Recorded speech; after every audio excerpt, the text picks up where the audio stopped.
ગુજરાતમાં ઉત્તરાયણના પર્વના સમયગાળામાં પતંગ દોરીથી અનેક અબોલ પશુ પક્ષીઓ ઘાયલ થતા હોય છે।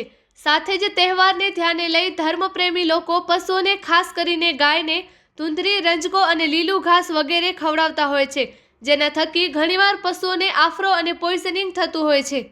આવા પશુ પક્ષીઓને તાત્કાલિક ધોરણે રેસ્ક્યુ કરીને યોગ્ય સારવાર પૂરી પાડી શકાય તે માટે વર્ષ 2015થી દર વર્ષે ગુજરાત સરકાર દ્વારા કરુણા અભિયાન હાથ ધરવામાં આવે છે। આ વર્ષે પણ રાજ્યભરમાં આવતીકાલે તારીખ 10 થી 20 જાન્યુઆરી 2025 દરમિયાન કરુણા અભિયાન હાથ ધરવામાં આવશે તેમ વન અને પર્યાવરણ મંત્રી શ્રી મુળુભાઈ બેરાએ ગાંધીનગરથી વિગતો આપતા જણાવ્યું હતું। મંત્રીશ્રીએ ઉત્તરાયણ પર્વની સૌને શુભેચ્છા આપી અપીલ કરતા કહ્યું હતું કે સવારે અને સાંજે પક્ષીઓ ખોરાક માટે વિચારતા હોય છે, જેથી સવારે અને સાંજે શક્ય હોય તો પતંગ ન ચગાવવા જોઈએ। સાથે જ ગેરકાયદેસર ચાઇનીઝ દોરીનો પણ ઉપયોગ ન કરવો જણાવ્યું હતું। મંત્રી શ્રી મુળુભાઈએ કહ્યું હતું કે રાજ્ય સરકાર દ્વારા શરૂ કરાયેલી આ કરુણાસભર પહેલના પરિણામે અનેક અબોલ પશુ પક્ષીઓને નવજીવન મળ્યું છે। છેલ્લા 8 વર્ષમાં કરુણા અભિયાન અંતર્ગત રાજ્યભરમાં 97,200થી વધુ પશુ પક્ષીઓને રેસ્ક્યુ કરાયા છે, જે પૈકીના 31,400થી વધુ પશુઓને તેમજ 65,700થી વધુ પક્ષીઓને યોગ્ય સારવાર આપવામાં આવી છે।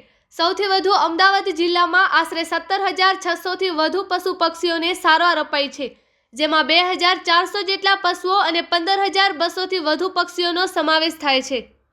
ગુજરાતે સૌ પ્રથમવાર શરૂ કરેલું કરુણા અભિયાનનું આદર્શ મોડલ આજે સમગ્ર દેશ માટે પથદર્શક બન્યું છે। મંત્રીશ્રીએ જણાવ્યું હતું કે મુખ્યમંત્રી શ્રી ભૂપેન્દ્ર પટેલના સમર્થ નેતૃત્વ તેમજ પશુપાલન મંત્રી શ્રી રાઘવજી પટેલના માર્ગદર્શન હેઠળ કરુણા અભિયાન 2025ને વધુ પરિણામલક્ષી બનાવવા માટે તમામ આગોતરી તૈયારીઓ સુનિશ્ચિત કરવામાં આવી છે।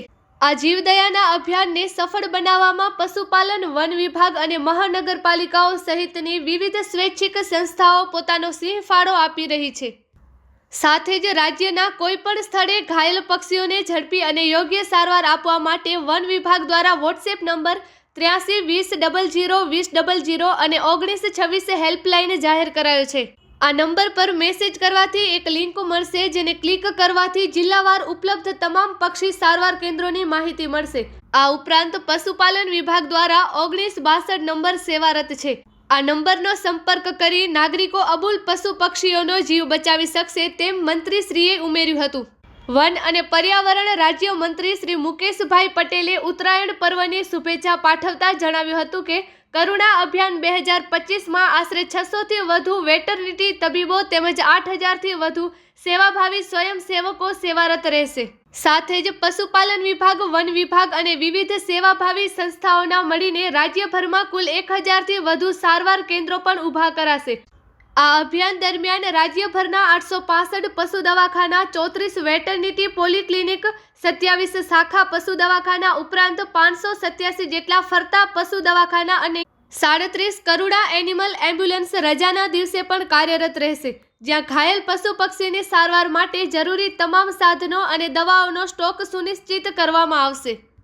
અમદાવાદ, વડોદરા, રાજકોટ અને સુરત સહિતના શહેરી વિસ્તારોમાં ઉપલબ્ધ પશુ સારવાર સંસ્થા ઉપરાંત 50 જેટલા વધારાના મોબાઈલ યુનિટ દ્વારા સારવાર આપવા માટેની યોગ્ય વ્યવસ્થા ગોઠવવામાં આવશે તેમ રાજ્યમંત્રી શ્રી મુકેશભાઈએ ઉમેર્યું હતું। અત્રે ઉલ્લેખનીય છે કે ગત વર્ષે કરુણા અભિયાન અંતર્ગત રાજ્યભરમાં 13,800થી વધુ પશુ પક્ષીઓને રેસ્ક્યુ કરાયા હતા, જેમાં 4,400થી વધુ પશુઓ અને 9,300થી વધુ પક્ષીઓનો સમાવેશ થાય છે।